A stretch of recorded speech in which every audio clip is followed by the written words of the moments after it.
Hello everyone, if you enjoy my channel, please support me with one like, one subscribe, and one share. The day I realized civic life matters. Have you ever watched something happen in your own neighborhood and suddenly realized, wait, this affects me too? I had that moment on an ordinary weekday in the United States, while I was thinking about dinner, my children, and the 1,000 tiny responsibilities that fill a normal life. I never expected a simple community issue to challenge the way I understood America, family, and even my own voice. What happened that day made me uncomfortable, curious, and strangely hopeful.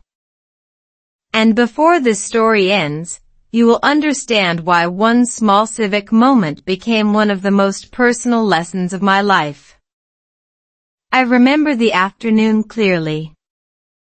I was driving home after picking up my children, listening to the radio, when I noticed a notice posted near a community center. It looked boring. Honestly, it had all the visual excitement of a tax form. But one sentence caught my attention. A local decision was being discussed that could change something families in our area depended on. My first reaction was simple: that is not my problem. I had dinner to make. My children had homework. My husband was waiting for me. Life was already busy enough. But later that evening, I mentioned the notice at home. My husband looked at me and asked, if it affects your family, why would it not be your problem? That question stayed in my mind. I realized that civic life is not always about dramatic speeches or complicated political words. Sometimes it begins with a very ordinary question: what is happening around me? For English learners, this is also a useful phrase to remember. What is happening is simple, natural, and powerful. I began repeating it quietly while doing dishes. What is happening in my community? What is happening to my family? The sentences were easy, but the questions were not. I started paying attention to how people in my community communicated. Some spoke confidently. Others were nervous.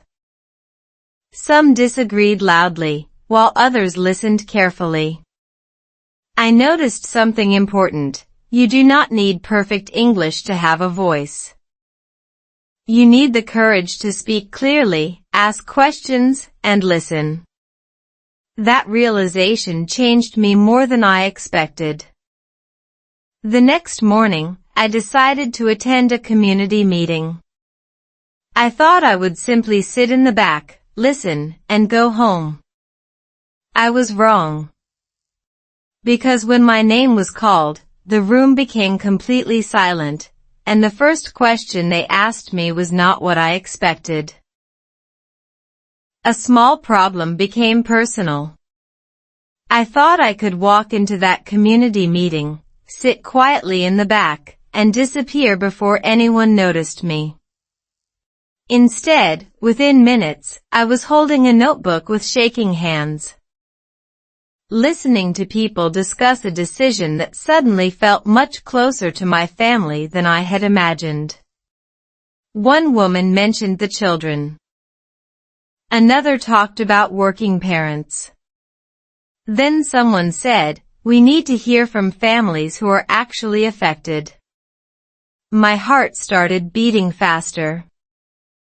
I looked at my husband, and he gave me that tiny smile that somehow meant, you wanted to know what was happening. Now you know. The issue itself was not dramatic. It involved a local community service and how families would access it in the future. But for me, the real surprise was realizing how quickly an ordinary decision could move from a piece of paper to my kitchen table. I began thinking about my children's routines, our schedules, and the little things that make family life work. In America, I had learned that independence is valuable, but independence does not mean living separately from everyone else. A community is connected by thousands of small choices. When one changes, another person may feel the effect. That evening, I learned a simple English phrase that stayed with me: "This matters to me." It sounds almost too easy. But saying it aloud felt different. This matters to me. I repeated it slowly. Then I tried another sentence. How will this affect families? These were not complicated English sentences. I did not need impressive vocabulary. I only needed to explain what I cared about. That became an unexpected part of my English practice. Instead of memorizing random sentences from a textbook, I connected English with real life. I described my day. I explained a problem. I asked a question. I listened to an answer. Suddenly, English was not just a subject I studied. It was a tool I used to understand people. The meeting continued, and I noticed something else. Not everyone agreed. Some people spoke passionately. Others challenged their ideas. For a moment, I felt uncomfortable. I had always thought disagreement meant conflict. But watching the conversation, I began to understand that disagreement could also be part of civic life when people remained respectful. That night, I went home with more questions than answers. My children were already asleep. I stood in the kitchen, looking at their backpacks near the door, and wondered what kind of community I wanted them to grow up in. Then my phone buzzed. It was a message from someone at the meeting. I opened it, and suddenly realized the small issue was about to become much bigger for my family. The conversation I almost avoided. I almost ignored the message. It arrived late in the evening, when the house was finally quiet and I was exhausted. The subject line was simple: "Can we talk?" 4 words can look innocent, but sometimes they feel like a tiny alarm bell inside your brain. I stared at my phone and thought, maybe tomorrow.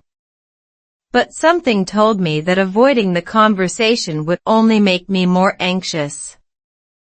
So I replied, "Yes. What would you like to discuss?" The next afternoon, I met a woman from the community group at a small coffee shop in our neighborhood. She had a different opinion from mine, and I knew it before we even sat down. Normally, I might have prepared 10 perfect sentences in my head and still managed to forget all of them after saying hello. Instead, I decided to keep my English simple. I told her, I may not have the right words, but I want to understand. That sentence changed the entire conversation. She smiled and said, "That is exactly what I want too." We started talking about families, work, children, and the pressure of making everyday decisions. She explained why she supported the proposed change. I explained why I was worried about it. Neither of us suddenly changed our minds. But something unexpected happened. We stopped seeing each other as opponents. We became 2 people trying to protect things we cared about. That was one of the most important lessons I learned about civic life in the United States. You can disagree with someone and still respect them. You can say, "I see your point," without saying, "I agree with you." For English learners, that distinction is incredibly useful. I see your point is a calm phrase.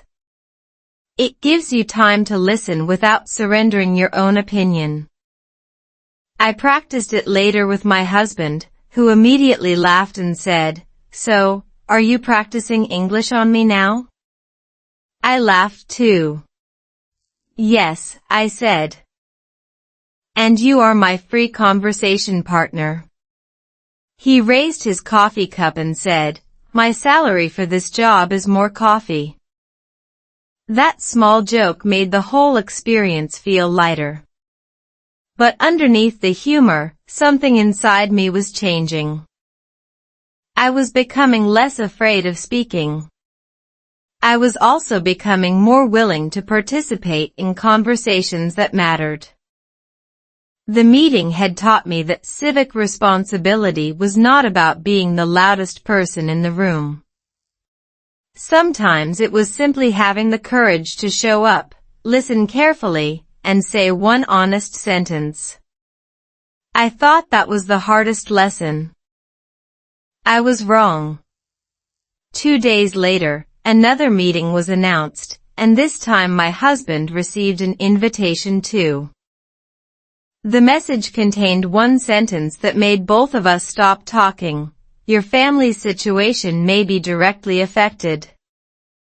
Suddenly, this was no longer just my story. It was ours. What I learned from my neighborhood. The words "your family may be directly affected" stayed in my head all night, but the next morning something strange happened. I was less afraid than before.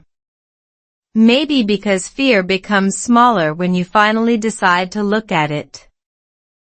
I made breakfast, packed my children's things, kissed my husband goodbye, and told myself, I can handle one conversation. I did not know that this simple sentence would become my quiet English practice for the next few weeks.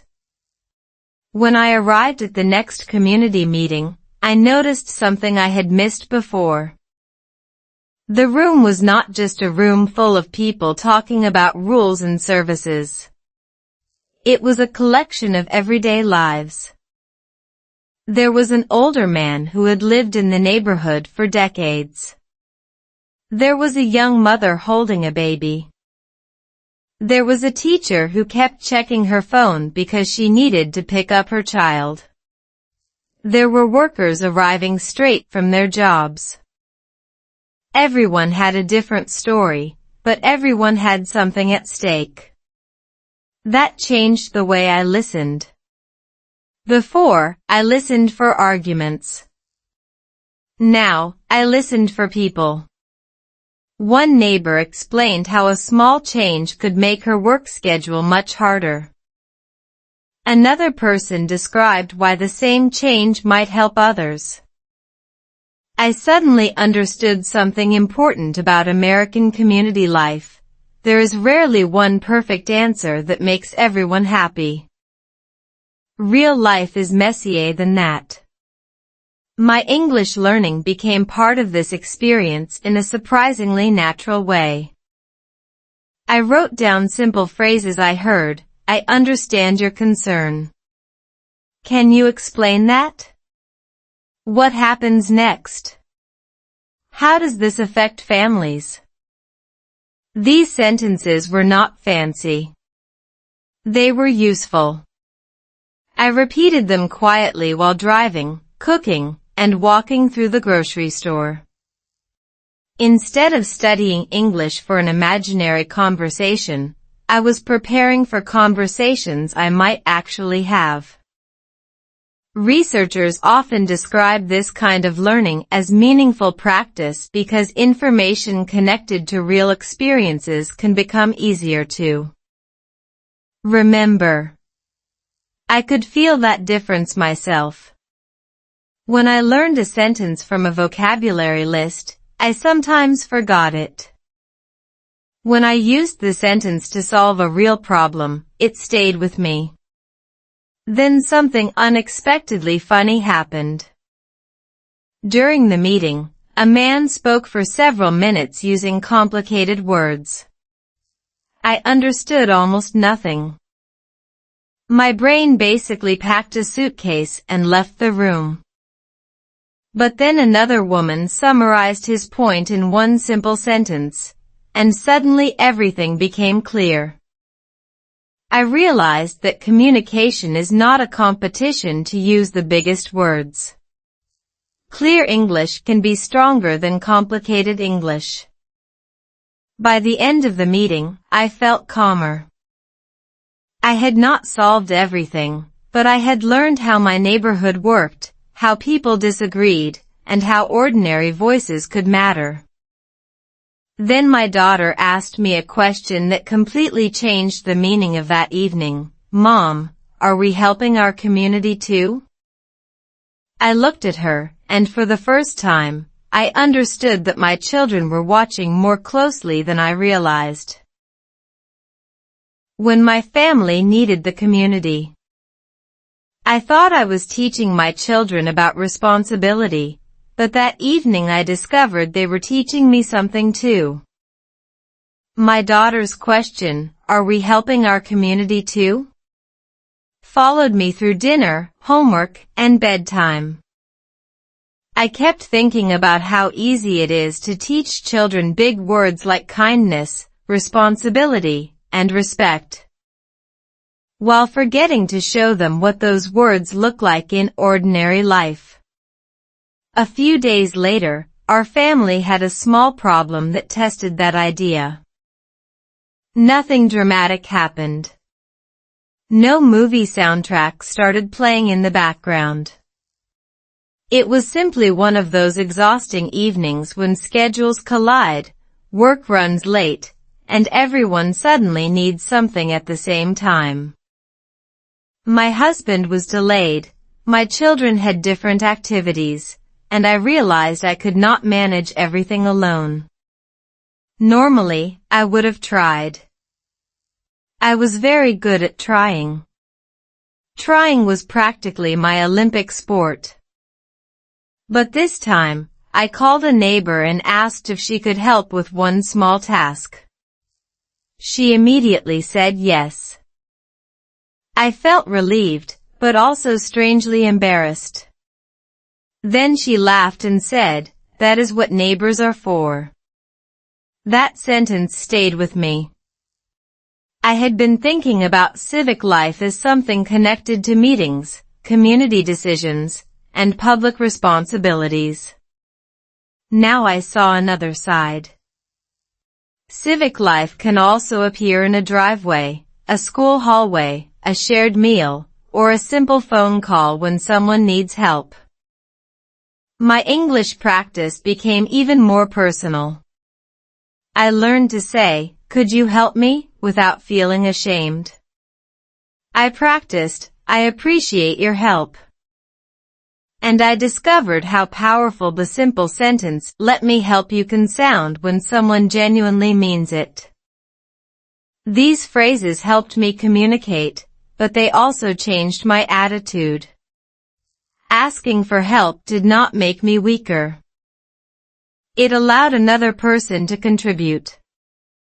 In a strange way, accepting help can also be a form of connection.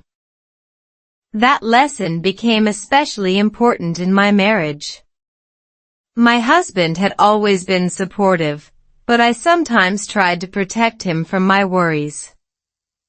I thought carrying everything quietly was a sign of strength. One night, he looked at me and said, "You don't have to be strong every minute." I laughed because, honestly, I had never received permission to stop being strong. We talked for a long time about our family, our responsibilities, and the kind of example we wanted to give our children. We realized that independence, responsibility, and community were not separate ideas. They could work together. We could make our own decisions while still accepting support. We could care for our family while caring about the people around us. And our children could see that asking for help was not failure. It was part of being human. But just when our family seemed more united than ever, I received another message from the community group. This time, they were not asking me to listen. They were asking me to speak. And I suddenly wondered whether my simple English would be enough. Speaking up without starting a fight. The strange thing about finding your voice is that nobody hands you a microphone and says, "Congratulations, you are confident now." Confidence usually arrives wearing much less impressive clothing. Sometimes it looks like a woman standing in front of a small community room, holding a piece of paper, trying not to forget the first sentence she practiced all morning. That woman was me. I had been invited to share my family's experience. And suddenly every English sentence I had practiced felt like it had escaped through an emergency exit.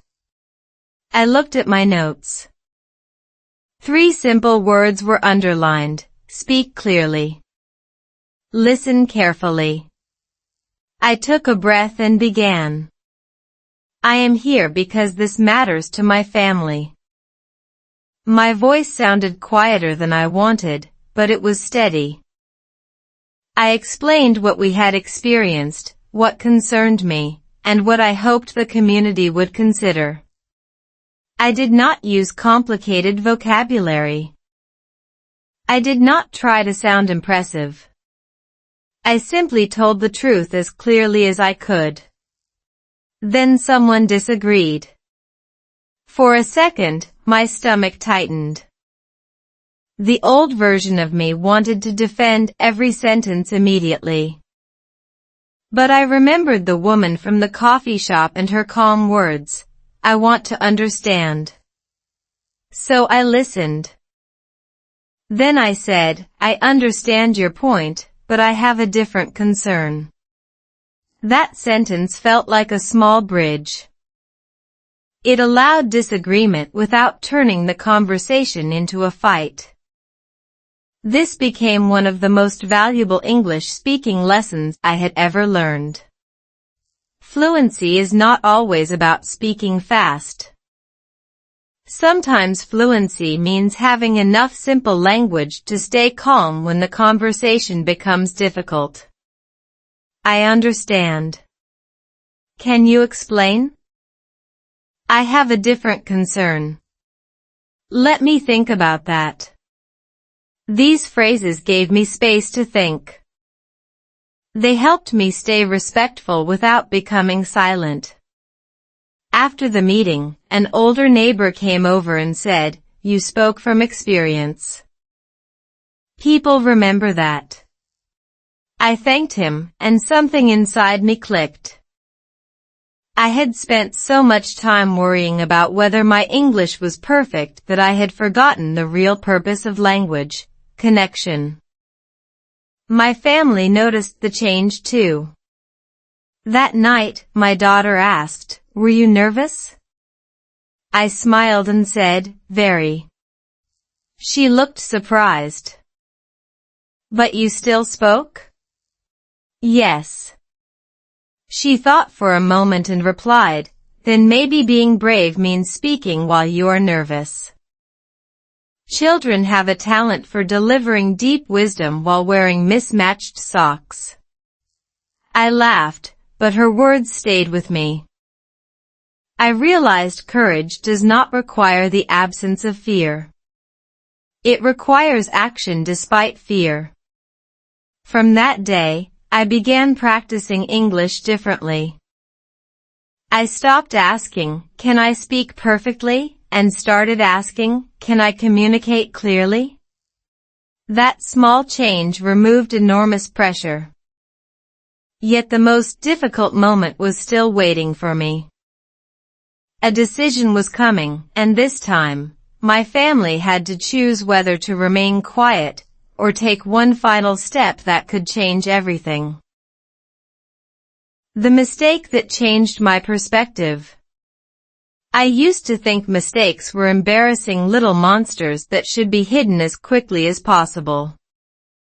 Then I made one in front of my family and several people from our community, and suddenly that little monster grew into my biggest teacher. The mistake happened during a conversation about the community issue we had been following. I misunderstood an important detail and repeated information that was not completely correct. Nobody shouted. Nobody laughed at me. But I could feel my face becoming hot. For a few seconds, I wanted to disappear. My first instinct was to blame my English. Maybe I misunderstood because my English is not perfect. But then I stopped. The problem was not simply language. I had listened too quickly and assumed I understood everything. That realization was uncomfortable because it meant I could not hide behind the excuse of imperfect English. I needed to slow down. I needed to ask questions. So I said, "I'm sorry. I may have misunderstood. Could you explain that again?" The person repeated the information. This time, I listened carefully. Then I asked one more question. Suddenly, the situation became clear. That moment changed the way I practiced English. I began treating "I don't understand yet" as a useful sentence instead of a shameful one. For language learners, this is incredibly important. When you pretend to understand, your brain has less opportunity to notice what is missing. When you ask for clarification, you create another chance to hear the language, process the meaning, and use it yourself. I started practicing phrases like, "Could you say that more slowly? What does that mean? And let me make sure I understand." These sentences became part of my everyday speaking practice. They were simple, but they gave me confidence. More importantly, the mistake changed how I judged other people. At home, I realized that my husband sometimes misunderstood things too, even though English was easier for him in certain situations. My children made mistakes constantly and somehow continued eating cereal as if nothing terrible had happened. They did not treat mistakes like disasters. They treated them like information. I decided to do the same. The experience also changed my understanding of civic responsibility. Being involved in a community does not mean always being right. It means being willing to correct yourself when you are wrong. That may sound simple, but it requires humility. Later that evening, my husband smiled and said, "You know, today you sounded more confident after making the mistake." He was right. Before, I thought confidence came from knowing everything. Now I understood something better. Confidence can come from knowing what to do when you do not know. That lesson prepared me for the biggest decision yet. The next morning, I received an update from the community group. The final decision would be made soon, and our family had only one opportunity left to respond. This time, staying silent felt more frightening than speaking. One ordinary choice, one big change. The final decision was approaching, and strangely, the biggest question was no longer, "Will they agree with me?" It was, "What kind of person do I want to be when I disagree?" That question followed me as I drove through our neighborhood, past the school, the grocery store, and the little park where my children liked to play. Everything looked completely normal. Cars moved through traffic. People carried coffee. Someone was walking a very enthusiastic dog. Yet I knew that ordinary life could change because of decisions made by ordinary people. I arrived at the community meeting with my husband beside me. This time, I did not bring a long speech. I brought a few notes and one clear message. Our family wanted to be heard, but we also wanted to understand the needs of others. When it was my turn, I stood up and spoke slowly. I know we may not all agree, I said, but I believe we can find a solution that respects families. My English was not perfect. My voice was not powerful. But my message was clear. That was enough. Something surprising happened after I finished. Another parent stood up and shared a concern that I had never considered. It was different from mine, but it made sense. I realized that I had entered the meeting trying to protect my own family. I was leaving with a broader understanding of what the community needed. That did not mean abandoning my opinion. It meant expanding it. This became another important lesson for my English practice. Listening is part of speaking. If you only prepare your next sentence while another person is talking, you are not really communicating. You are waiting for your turn.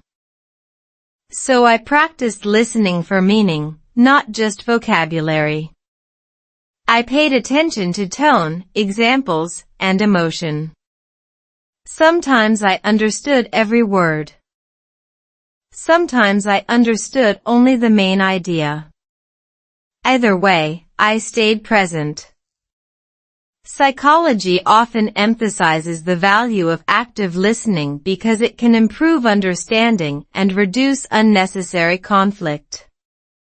I could see why.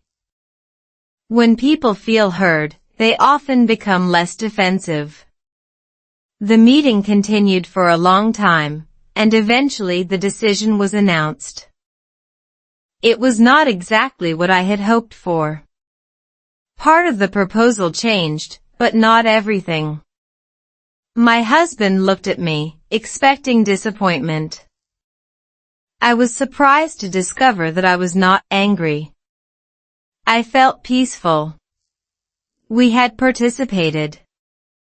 We had asked questions. We had listened. We had spoken respectfully. And we had helped make sure our family's experience was part of the conversation.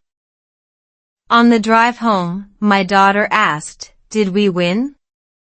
I smiled and answered, "Not exactly." She looked confused. I continued, "Sometimes doing the right thing is not about winning."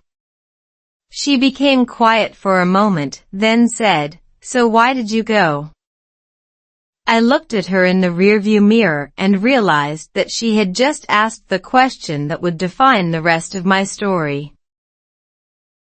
What civic responsibility really means. My daughter's question stayed with me, "So why did you go?" I could have given her a complicated answer about community decisions, responsibility, and participation. Instead, I looked at her and said, "Because I wanted to care about something bigger than our own front door." The sentence sounded simple, but I knew it had taken me weeks to understand. Civic responsibility was not a distant idea reserved for people in offices or people who enjoyed reading long documents without falling asleep. It was part of ordinary life. It was how I treated my neighbors. It was whether I listened before judging. It was whether I spoke when something mattered and stayed respectful when someone disagreed. Most importantly, it was what my children saw me do. That realization changed our family conversations. At dinner, we started talking more about our neighborhood. My children would ask why people had different opinions. My husband and I did not always agree either, which made the conversations surprisingly entertaining. Sometimes our dinner table sounded like a tiny community meeting, except with more spilled water and someone asking for dessert. I also began seeing my English practice differently. Before this experience, I had thought fluency meant speaking quickly and using impressive vocabulary. Now I understood that useful English is often much simpler. I have a question. I understand your concern. Can you explain that? I agree. I see it differently. What can we do? These sentences can carry enormous meaning when spoken sincerely. I began repeating them aloud every morning for a few minutes. Sometimes I shadowed short phrases from English videos. Sometimes I read a paragraph slowly and repeated it until the rhythm felt natural. I did not try to become perfect overnight. I simply practiced consistently. That small routine helped me become more comfortable speaking in real situations. More importantly, it gave me a new relationship with mistakes. I stopped seeing mistakes as proof that I was failing. I started seeing them as evidence that I was participating. There is a strange freedom in that. When you are no longer terrified of being imperfect, you become willing to speak, listen, ask, and try again. My husband noticed it before I did. One evening, he said, "You seem different." I asked, "Different how?" He smiled and said, "You don't wait for permission to speak anymore." I laughed because he was right. I had spent years waiting to feel ready. But readiness had never arrived. I had to act first. By then, our family had also become closer. We were still busy. We still disagreed. We still had ordinary problems. But we had learned to face them together. I thought the story was finally settling into a peaceful ending. Then, one Saturday morning, an envelope arrived at our home. It contained an invitation that I never expected, and accepting it would mean stepping far beyond my comfort zone. This time, the question was not whether I could speak. It was whether I was ready to lead. A new meaning of belonging. The envelope stayed on my kitchen counter for almost an hour because I was too nervous to open it again. Inside was an invitation to join a small community volunteer group connected to families in our area. It was not a glamorous position. There was no fancy title, no dramatic office, and certainly no magical button that would suddenly make my English perfect. But the invitation meant something important. People had noticed that I cared, listened, and showed up. I almost said no. Then I remembered the woman I had been at the beginning of this story, the woman who saw a community notice and thought, "That is not my problem." I smiled at how different I felt now. I accepted. My first volunteer day was wonderfully ordinary. I helped organize materials, talked with parents, and listened to people explain small problems that were important in their daily lives. I made mistakes. I forgot a name. I misunderstood one sentence. I asked someone to repeat themselves. And nobody treated those moments as disasters. They simply continued the conversation. That was when I finally understood what belonging meant to me. It was not about being perfect. It was not about agreeing with everyone. It was not even about feeling comfortable all the time. Belonging meant participating. It meant saying, I am here. I care. How can I help? Those simple English sentences became part of my daily life. When I look back now, I realize that my journey was never really about learning a perfect version of English. It was about finding the courage to use the English I already had. Every conversation became practice. Every mistake became feedback. Every difficult moment became another opportunity to listen more carefully. My family changed too. My children saw that adults can be nervous and still speak. They saw that disagreements do not have to destroy relationships. They saw that helping others can strengthen a family instead of taking time away from it. My husband and I became better partners because we stopped trying to carry every problem alone. We learned to ask for help, offer help, and listen before reacting. Today, when I walk through our neighborhood, I no longer see only houses, roads, stores, and parks. I see people. I see stories. I see small choices connecting one family to another. And I understand something I could not see at the beginning. Civic life matters because everyday life matters. You do not have to change the entire country to make a difference.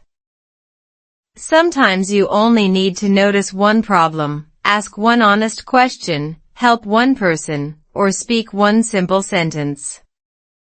If you are learning English and feel frustrated because you cannot speak perfectly yet, remember my story. Do not wait until your English is perfect to participate in life. Use simple words. Speak slowly. Listen carefully. Try again. Your voice does not become valuable when your grammar becomes perfect. Your voice is valuable because it is yours. And perhaps that is the most important lesson my US Civic story taught me. A stronger community begins when ordinary people decide that caring is worth their time. That is all for today. I'll make more videos like this in the future. Please subscribe to watch them.